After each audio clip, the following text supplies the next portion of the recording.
What's up, humanoids? Welcome to the 80K Q&A, answering your most popular questions. So we're going to answer the top 20, and let's get right into it. Question number 21, there was actually a tie for last place. Is there any reason to do lat-focused rows, as vertical pulls always have better range of motion and lat focus?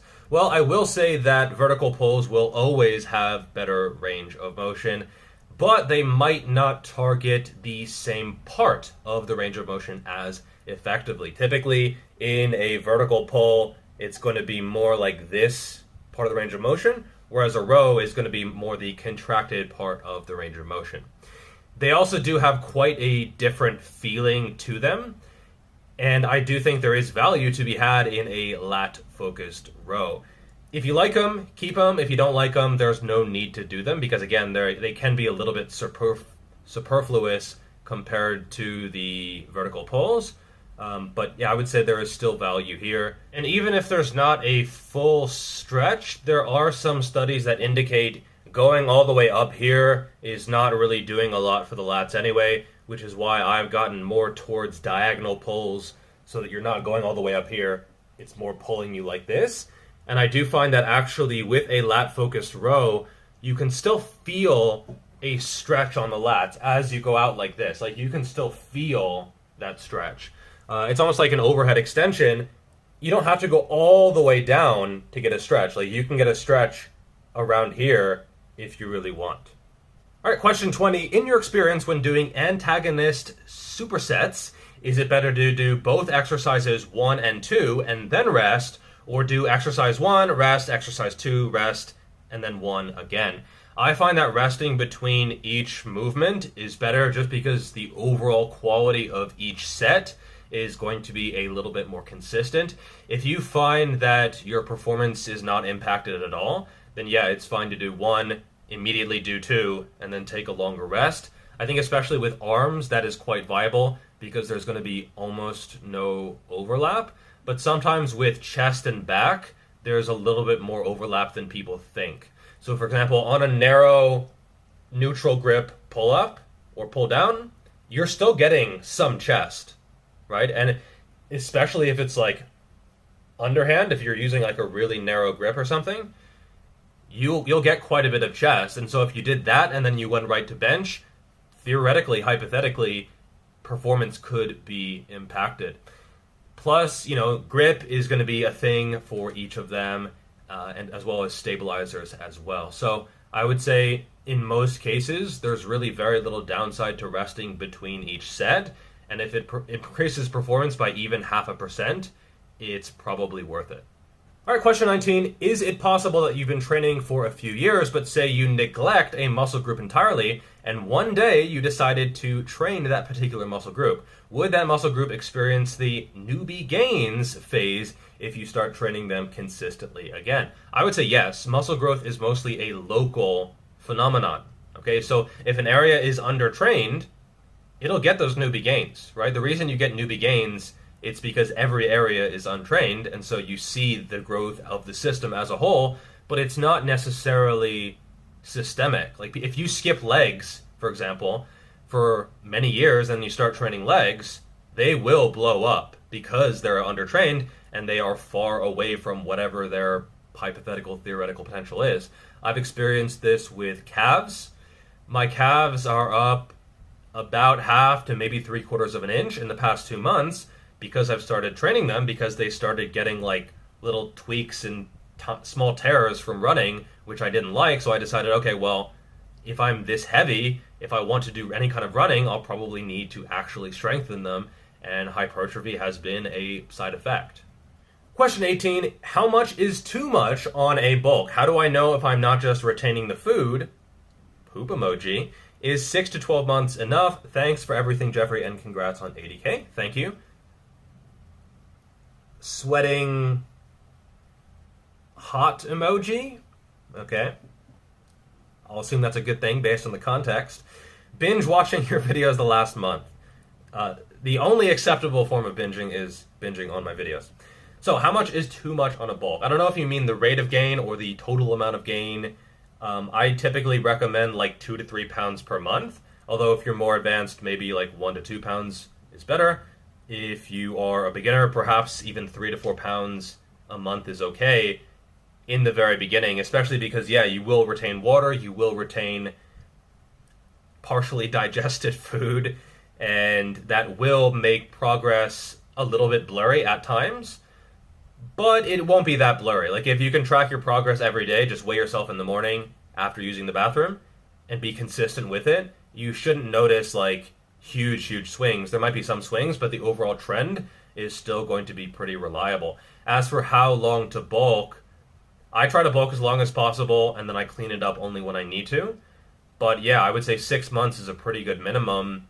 And if you can go 12 months without getting too fat, that would be ideal. And I do go into this in my next book, talking about the rates of gain and different strategies for manipulating your body composition over time. It is a little bit individual. Some people like to maintain a little bit of a leaner look and do like shorter bulks, then cut, shorter bulks, then cut. That can work for some people. But if you're trying to maintain an excessively lean physique, which is going to be different for everyone, it can definitely retard your progress. All right, question 17. Any tips on how to assess a bad workout? On those days you show up in the gym and you just aren't as strong as you're expecting to be, how do you find out what the specific problem is? Diet, stress, sleep, overtraining, a programming mistake, etc. How do I know which? So this is basically what the entire next book is about. It's a troubleshooting guide for why you are plateaued or why you're not making the progress that you want to be making. A key word here is expecting to be, because sometimes people expect to be 5 pounds stronger on everything every week, and that is actually an extraordinary rate of progression if you zoom out and you extrapolate that to even just a few months. So it could be that your expectations are a little bit off. One thing I like to do is use a 5% rule. So if you reduced your performance by 5%, would you still be happy with that? So in other words, if you expect to bench 100 kilos and you only hit 95 kilos, if it's within 5%, you just don't worry about it. If you lose like 8% strength or 10% strength, yeah, that's something to really worry about. But if you just have like this random dip in performance and it's only 5% or less, then it's not that big a deal. If it's sleep, you should be able to tell. You might want to jot down in your training log every day, if sleep is an issue for you, how many hours of sleep you got. This is where like some kind of like Fitbit watch or something like that can maybe be of value. I found that the sleep tracking was okay, but definitely not perfect. Stress, you can rate your stress out of 10 every day at the end of the day or the beginning of the day or whenever. And you can just say, okay, how stressed am I? And then you can try to see if that relates to performance at all. Overtraining is not really a thing. Overreaching might be a thing. It's certainly possible to overdo things. It could be a lack of recovery between sessions. So if you spread those out, that might be a good way to keep progression going. But you have to think about these things, and you want to be tracking them over time, and you want to be methodical and methodological and systemic and systematic and all those nice words in order to try to find out what the issue is. It's not easy, and it could be a lot of things.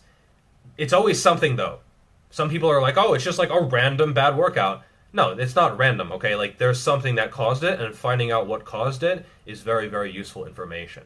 All right, question 16. So how do you define training to failure, and how do you apply failure? Guys like Dorian Yates say that you can only go to true failure on one set for each exercise, and others say that they go to failure on every work set. When I do 3 sets all to failure, I mean that I stop each set when I can't get another rep with strict form. Do you think as a natty, 1 set to failure is enough to stimulate growth?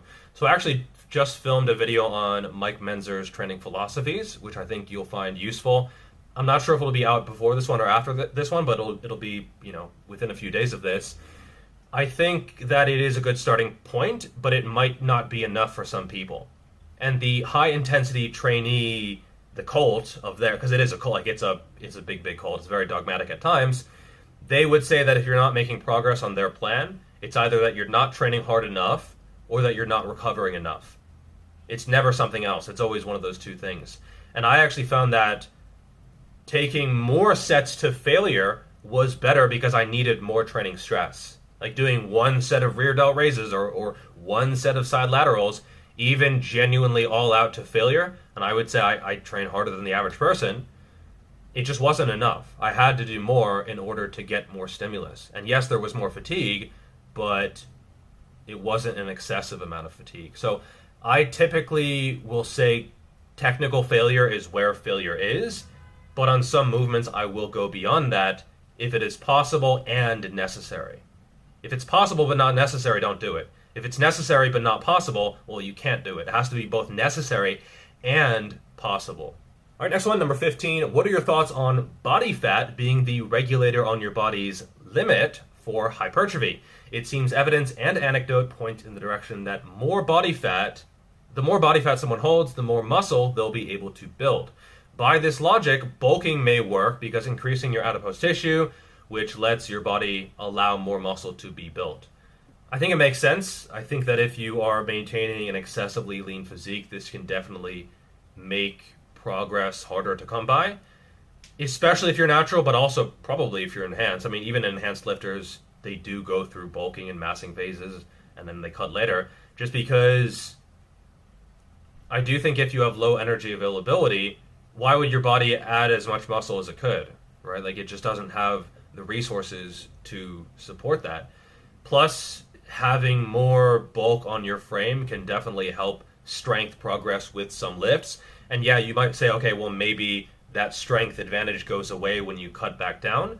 But in my experience, if you do it right, you can actually keep a lot of that strength. You probably won't keep all of it, especially on bench, but you should keep quite a bit of it. And just evolutionarily speaking, your body can sense the presence or absence of energy quite well.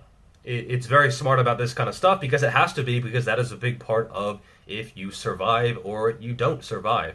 And if you are in an underfed state, which you might not realize, like you might feel okay, but you're still low enough in overall energy stores that your body knows, and it actually is going to be holding back the muscle growth process.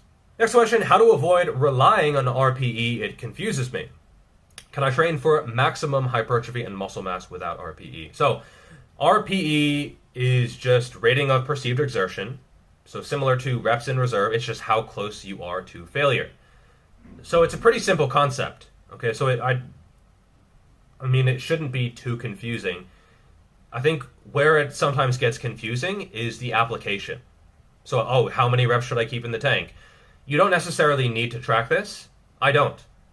I might use it in the back of my head sometimes, but often I'm just rowing, right? Like, I'm not 2 reps in reserve. No, I'm just pulling. I'm just going hard. I'm just focused on what I'm doing, and I'm not worried about how many reps I'm keeping in the tank or not keeping in the tank. I think this is more important for powerlifters, where you are using heavier weights and you want to keep maybe reps in reserve so that you don't have excessive fatigue. But for typical bodybuilding style training, you don't have to use RPE.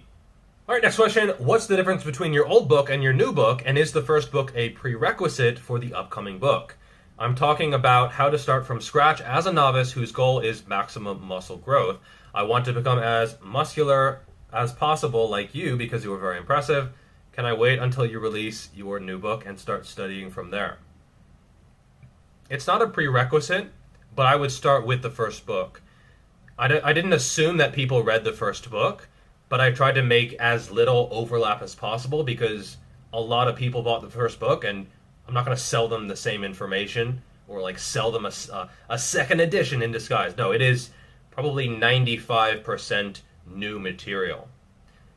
Unfortunately, that means if you're a complete novice, this is probably not the book for you because it is focused on breaking plateaus and, I hate to use this word, on optimizing hypertrophy, on really like making sure everything is very, very well done and as close as possible in terms of diet, sleep, stress, lifestyle, your training setup, your programming, progression, etc.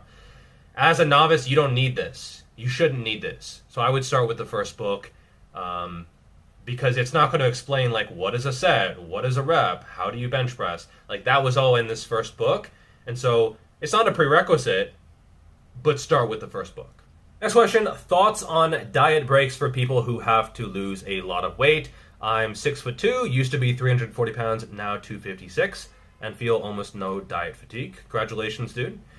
Still super motivated to keep losing weight, but I also don't want to become another weight regaining statistic.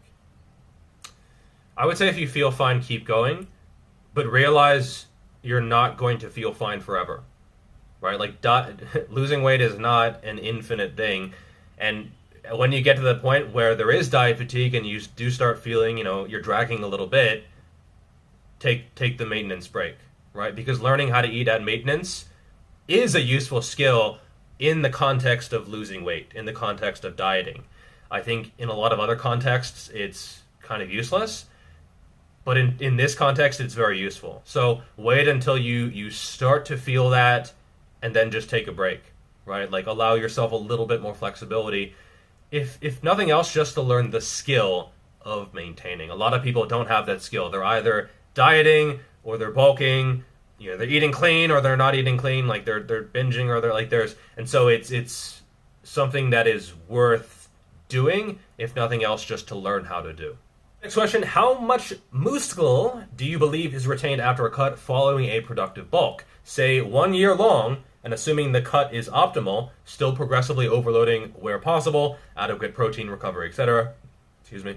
Quite a lot of fitness YouTubers seem to discourage prolonged periods of bulking, as apparently you will lose most, if not all, of the muscle gain during the bulk. Personally, I have not found this to be the case over the last 2, almost 3 successful bulking and cutting cycles, but would be interesting to hear your take on this. Yeah, I agree with you, and talking to most natural lifters, you shouldn't lose much, if anything. In fact, if you set things up right, and you're not getting super shredded, you should not lose anything, and you can probably actually keep gaining muscle. Right? Like, when I talked about this last cut, where I lost, 9 kilos in 8 weeks or something, or 7 kilos in 8 weeks. It was about a kilo per week. It was pretty aggressive. I actually got stronger. During that time. And so I think if you set things up well, you don't go super low in carbs, you don't go super high in cardio, your sleep is good, and you don't get below a certain body fat percentage, which is going to be individual for everyone. For me, it's around 12%. Then you should be fine. And I think these people who are like, don't bulk because you'll just lose the muscle, to me that is them betraying their ignorance. It's showing you don't know how to cut, because it's not that hard if you just know how to set things up. And again, I do go into this in the next book. It has a whole section on bulking and cutting and body composition and manipulation. Next question, why do you think you managed to grow your channel this fast in a quite oversaturated market, especially since you don't have any new gimmick or some weird trick yet? Congrats on 80K, by the way. Definitely deserve to keep it up. Thank you.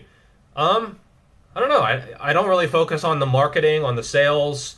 Not a piece of shit. Just the basics. I've been very consistent. I've put out probably 1 to 2 videos per week for the past 2.5 years. I don't think I've missed a week yet.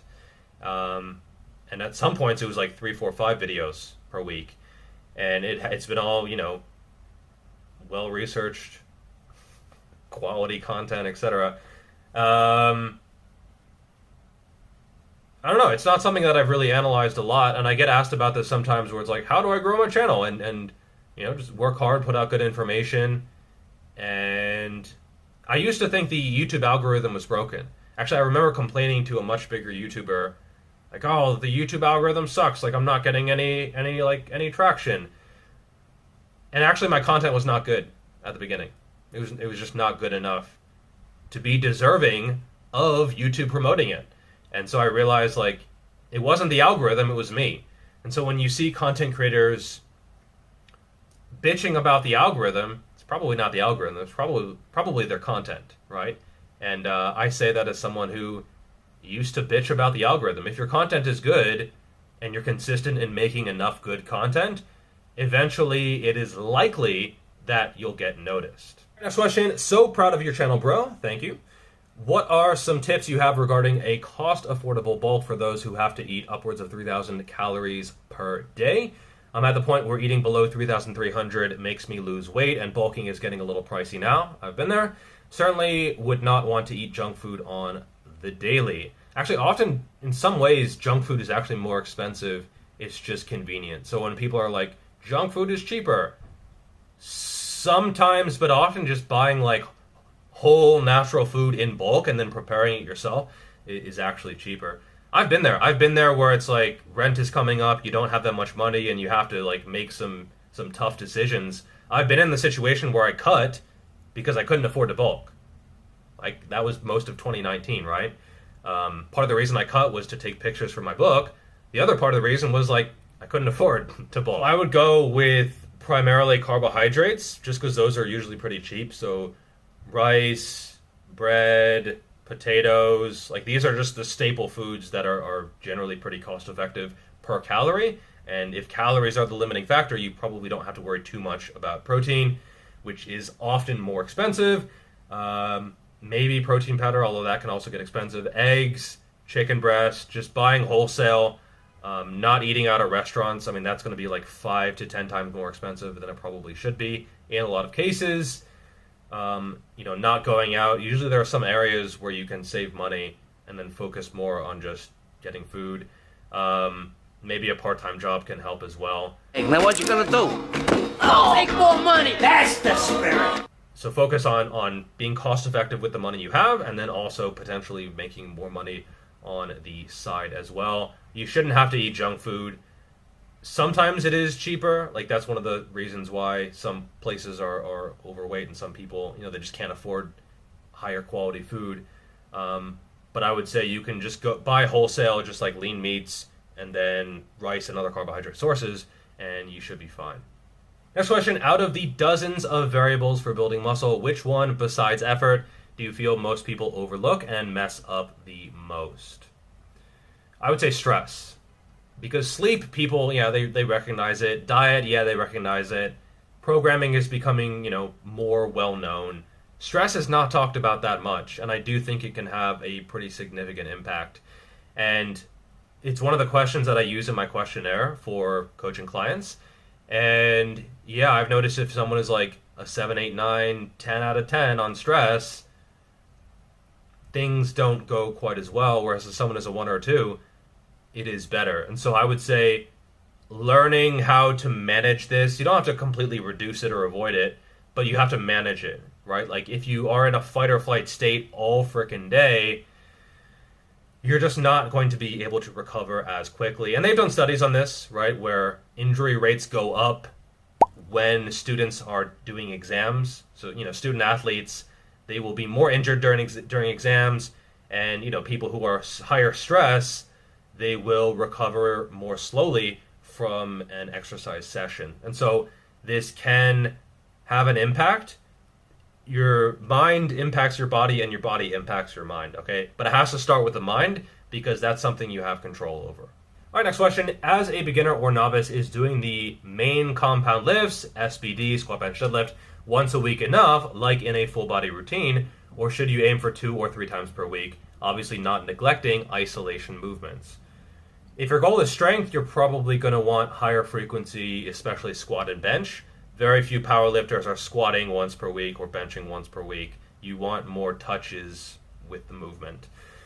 If your goal is hypertrophy, I would say once per week is probably fine. Certainly fine for deadlifts. For bench, you could do like the competition style bench once a week and then other variations. Same for squats. I think sometimes people overemphasize how skill-based squat, bench, deadlift are. Once you've been doing them for a while, you don't really forget how to bench. You don't forget how to squat, right? Like, these are not, it's not like playing ping pong or, Olympic lifting where you have to be very, very precise. There's a lot of timing involved. Like, there's not a lot of chaos in this system. It's not like, going out onto a football pitch or a soccer match and there's a lot of stuff going on. No, like, you have complete control over everything. And so I would say doing them once per week should be okay.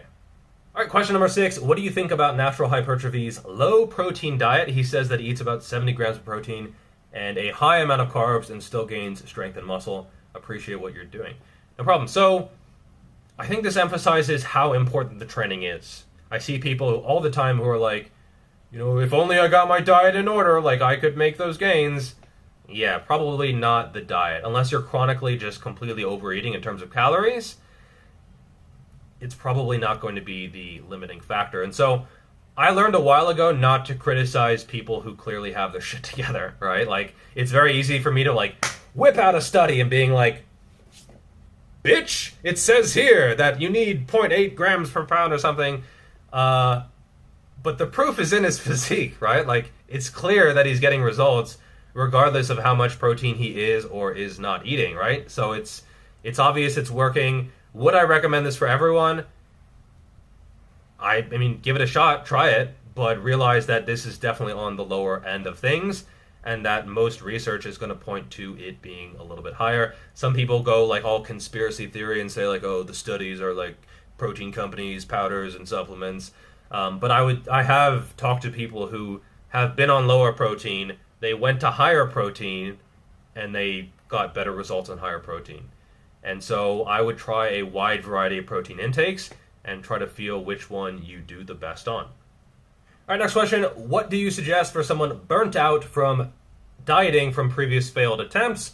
And also some advice for binge eating would be appreciated. Thanks for the content. So I actually did do a whole video. I will link it somewhere up above on binge eating, especially nighttime binge eating, which is typically when it happens. But I would say maybe talk to a professional with this type of situation, a dietitian, a nutritionist, psychologist, psychiatrist, I don't know, some professional. As for dieting from failed attempts, try to figure out why you failed. Maybe you were going too hard, right? Like I tend to diet pretty aggressively, but that's not going to be what's best for everyone, right? Like that's just my experience. But if you like crash diet and then you go back up, well, maybe the issue was crash dieting, or maybe it was stress, or maybe it was sleep, or maybe it was you weren't getting enough fiber, right? Like there are a lot of things that you can analyze and try to improve on next time. Just because you failed before doesn't mean you're going to fail again. Or you might just want to maintain. Like I said before, you can just say, all right, I'm not dieting right now. I'm just going to maintain, a 3 kilo window or a 6 or 7 pound window, and I just float in there until you sort of gather your resources, and you can make a push later if you want to keep losing fat. Also, it depends on how lean you were trying to get. Like if you were trying to get down to 8% and you keep binging, it's because you were trying to get too leanish. You were trying to get down to 8%, right? Like it's not that surprising if you're, bouncing up and yo-yo dieting. But if you were like 30% body fat or 40% body fat, I would say it's not the body fat percentage necessarily that's the issue, right? Like if you go down to 30% and you just keep binging, it's not the body fat percentage, it's something else.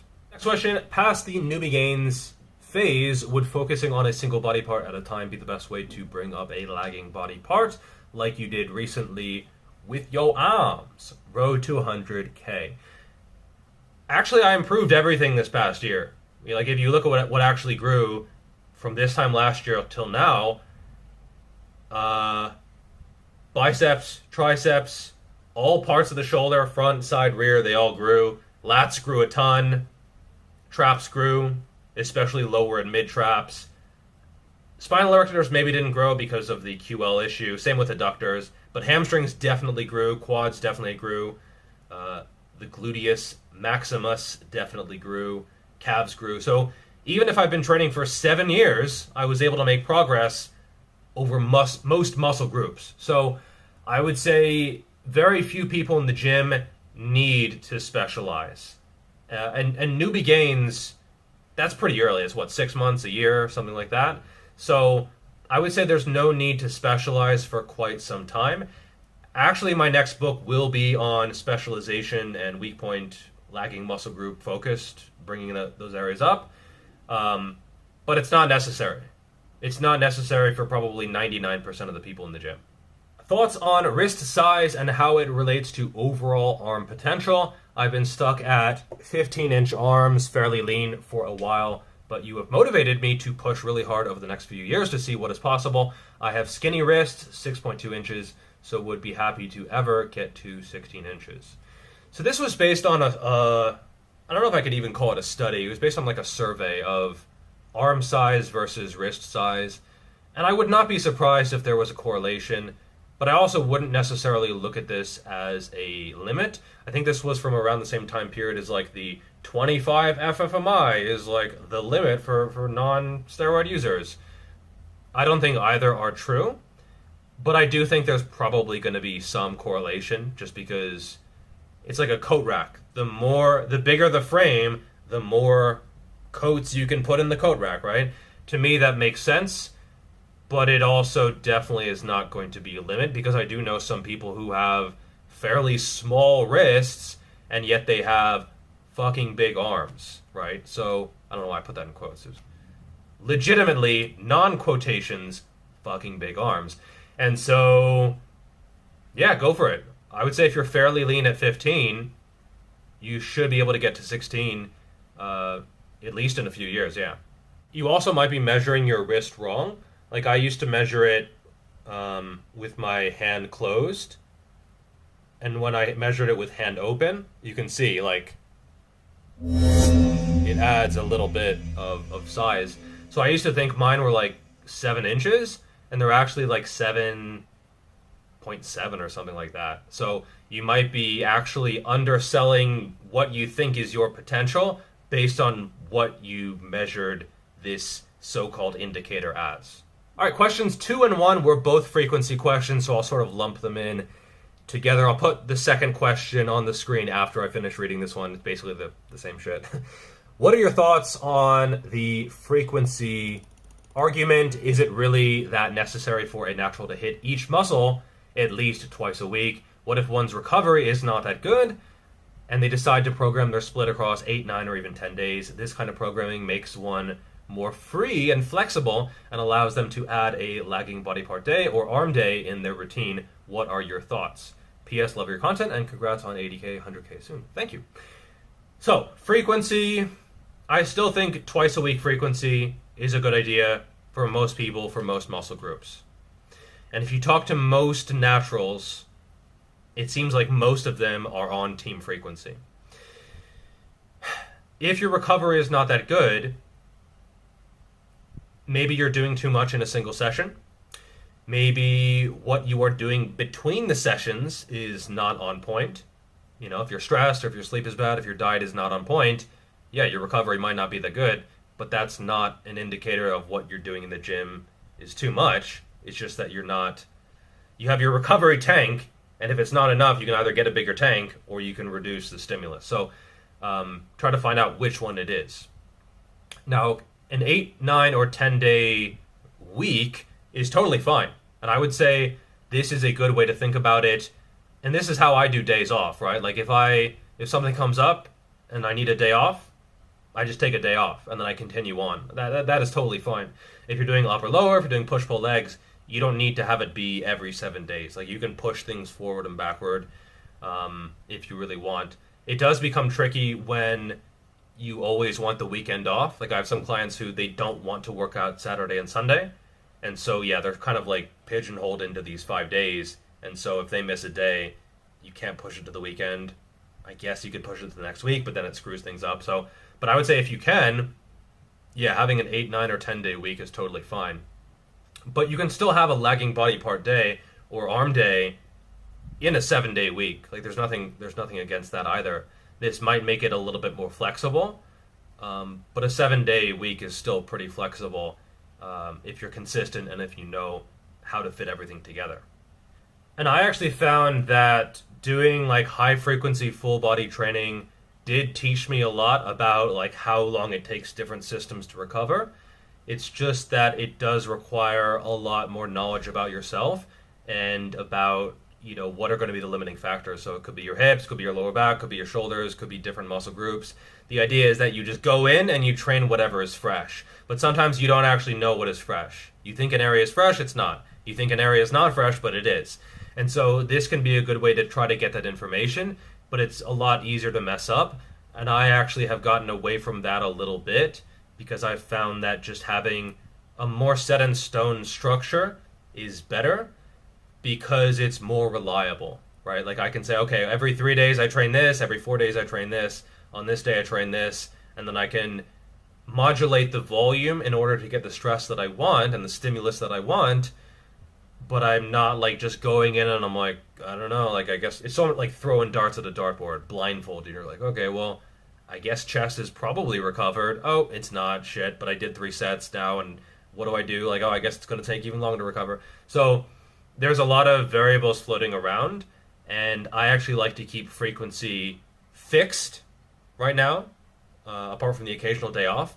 And I like to keep the split the same. I like to keep the progression pretty similar, and then I keep volume within a range, and I use that to auto-regulate things more than any other variable. And actually, if you look at the data on frequency, it was never that strong, actually. A lot of studies said higher frequency was better. A lot of studies said lower frequency was better. And within each study, and there's dozens of these studies, there's going to be dozens of individuals, right? And so you have to find exactly where you are going to be. Some people respond really well to frequency, some people don't, and I don't know which type you are. All right, so if you enjoyed this Q&A, definitely grab a copy of my first book. The third book, I actually wrote a second book as well on ring training. You can grab that as well if you're interested in that kind of shit. The third book is in progress. Audiobook is done, and I'm just finalizing up the written section. I want to add in some templates because they have been much requested, and that should be out either sometime this week or by the end of the month at the latest. Thank you guys so much for the support, and I will see you in the next video. Peace.